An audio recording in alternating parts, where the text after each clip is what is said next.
Muy buenos días a todos los presentes. Junto a mi grupo vamos a presentar el análisis de problemáticas antropogénicas con respecto a la deforestación del Amazonas. Mi grupo es Antonia Heckman, Salvador Orellana, Paula Torres, Violeta Espinosa, Pamela Hidalgo y yo, Camila Prieto. En primer lugar, se va a partir introduciendo el tema, luego se presentarán los conceptos clave que se utilizarán para entender la problemática. Posteriormente se aplicarán los conceptos de la problemática para explicar de manera clara el caso. Y finalmente se entregará una reflexión retomando los puntos anteriores. Para entender la problemática, es necesario conocer que el Amazonas es uno de los sistemas ecológicos tropicales más importantes del planeta que se encuentra en Latinoamérica. Más específicamente en los países de Bolivia, Brasil, Colombia, Ecuador, Guyana, Perú, Surinam y Venezuela. Las estimaciones de su superficie oscilan entre los 5 millones y 7 millones de kilómetros cuadrados. Este sistema ha estado en conflicto desde al menos principios del año 80, debido a la desaparición progresiva de la selva nativa y asimismo afectando a las comunidades indígenas que habitan el lugar. La selva amazónica suministra humedad a toda Sudamérica, influye en las lluvias de la región, contribuye a la estabilización del clima global y posee la mayor biodiversidad del mundo. La liberación de gases de efecto invernadero como consecuencia de la quema del bosque amazónico representa el 70% de las emisiones de Brasil a la atmósfera. La Amazonía regula por más del 90% del ciclo hidrológico sudamericano. Y lo que sucede en nuestro subcontinente perturba a todo el planeta. Esta también es una zona que alberga distintas comunidades, tal así que el Amazonas es conocida como la cuenca de mayor ocupación indígena en el trópico, con más de 350 pueblos indígenas que dependen de estos bosques nativos desde hace más de 13.000 años como fuente de bienes y servicios.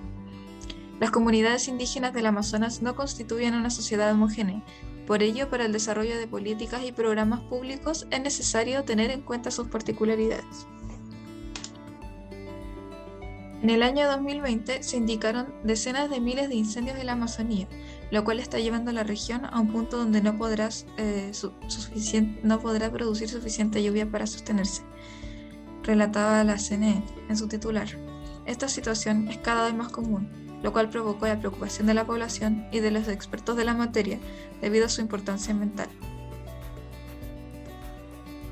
Según Greenpeace, las principales causas de los incendios en las Amazonas son a causa del cultivo de soya y la ganadería, ya que los agricultores suelen quemar ilegalmente la selva para limpiar la zona y poder ocuparla para actividades agropecuarias. Otra de las razones es la deforestación. Esta se genera por varios factores de presión económicos y productivos, tales como la construcción de caminos y carreteras, extracción de madera, incendios, ganadería, agricultura, energía, a partir de biocombustibles e hidroeléctricas, y también aumento de asentamientos humanos.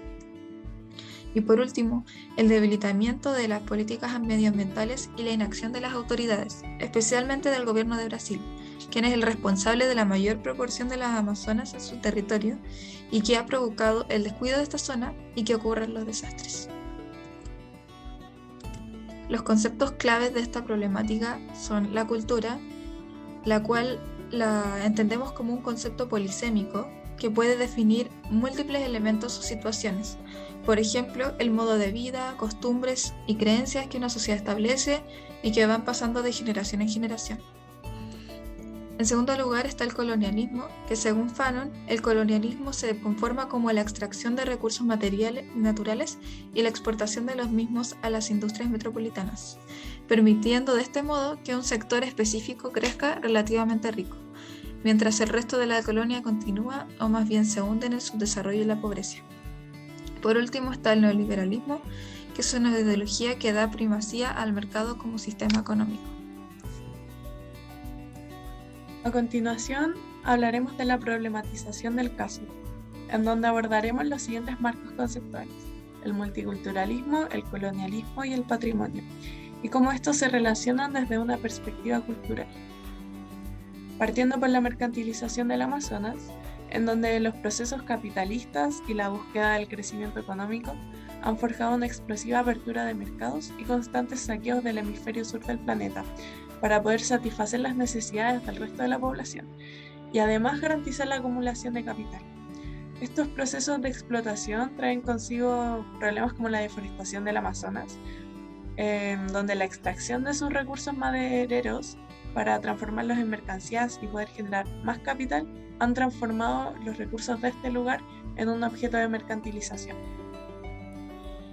Y bueno, para comprender un poco mejor la mercantilización, es importante definir conceptos como el capital y el capital natural, donde capital se define como los bienes duraderos que se utilizan a la vez en la producción, así como la cantidad de dinero total. Mientras que capital natural sería el conjunto de activos en la naturaleza que produce flujo de bienes y servicios útiles para el ser humano, y la cual no solo incluye a los seres vivos, sino que también incluye el soporte físico y también los procesos que allí operan.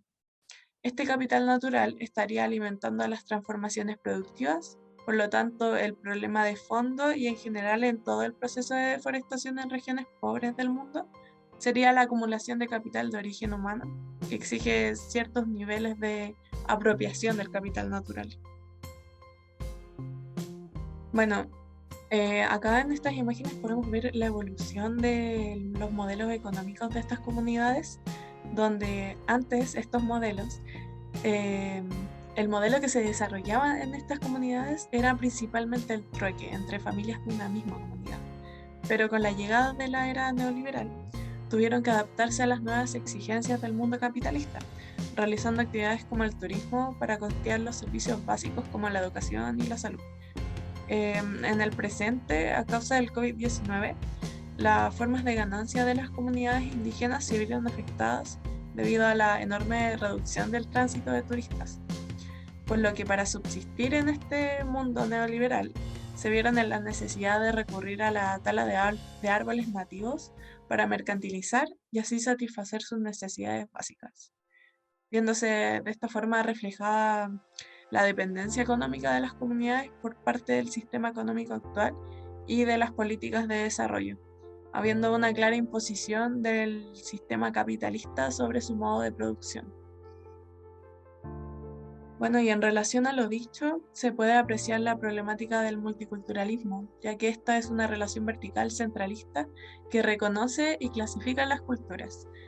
Dentro de la era neoliberal, la mercantilización de la cultura estaría dentro de la imposición del capitalismo sobre el territorio, en donde las comunidades amazónicas se ven afectadas de gran manera por la relación vertical de los pueblos con los empresarios capitalistas.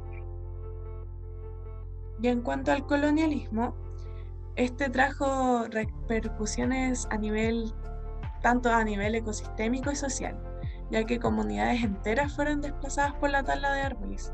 Y con respecto a las consecuencias que esta situación trajo y la violencia epistémica también, la cual alteró su percepción del mundo, a la que se vieron enfrentadas las comunidades indígenas, se vio un aumento en las actitudes machistas y conflictos entre familias, generando una división entre estas.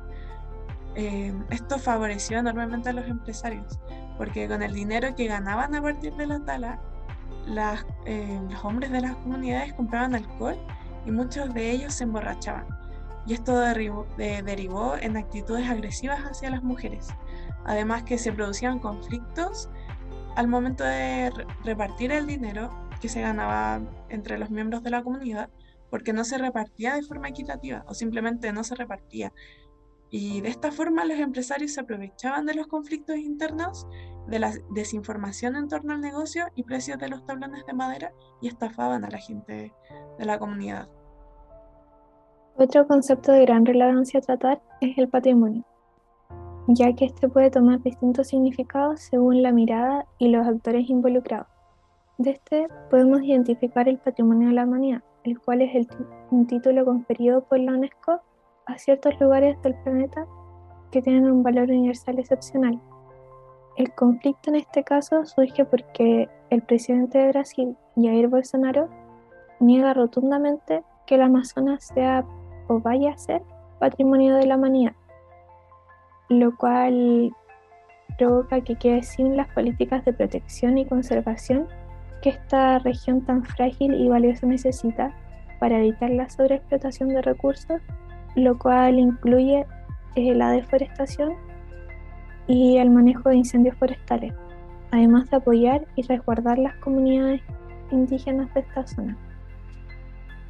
Desde un punto de vista político, geográfico y de soberanía, la selva es de responsabilidad exclusiva de los países que la albergan, por lo que Bolsonaro estaría en todo su derecho a decir que la Amazonía no es un patrimonio de la humanidad, pero como los ecosistemas no dependen de las fronteras internacionales y por el contrario interactúan de múltiples formas con el resto del mundo, se debería considerar al Amazonas como patrimonio de la humanidad, debido a su importancia con el ciclo hidrológico y por su biodiversidad. Además, como mencionábamos anteriormente, este regula el 90% del ciclo hidrológico de Sudamérica.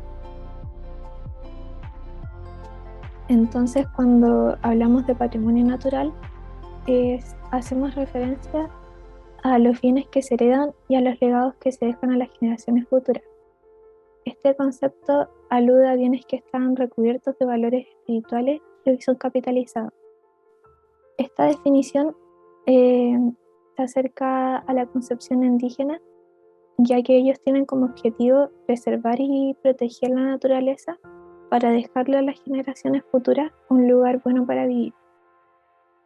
Por otro lado está la definición de la UNESCO, en el cual establece ciertos requisitos y considera patrimonio natural aquellos que tengan principios ecológicos y biológicos significativos, lo cual da cuenta de entornos naturales importantes. Requisito que el Amazonas cumple debido a la gran cantidad de flora y fauna única que tiene. Entonces, en reflexión, el Amazonas es un extenso territorio por donde se encuentra una gran variedad de comunidades, las cuales han sido vulneradas y perjudicadas por el neoliberalismo, en donde por la comunicación vertical que se ha aplicado por parte de las empresas con las comunidades, estas se han visto obligadas a ser parte del capitalismo para satisfacer sus necesidades básicas, incluso destruyendo su propia cultura y entorno a través de la tala de árboles. Esto se podría evitar si se declarara patrimonio natural por la UNESCO, debido a que cumple las condiciones, pero este se ve interrumpido por las desconcertantes posturas del actual presidente de Brasil.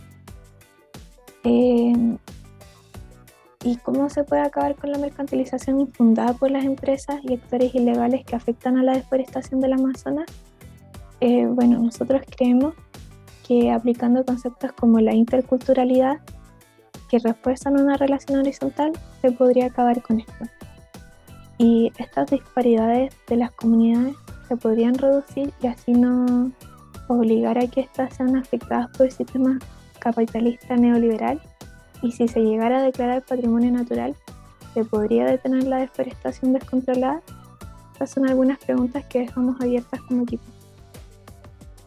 Y para finalizar, dejamos una frase de Franklin Roosevelt, el cual dice que una nación que destruye sus suelos se destruye a sí misma. Los bosques son los pulmones de la tierra, purifican el aire y dan fuerza pura a nuestra gente. Gracias por su atención.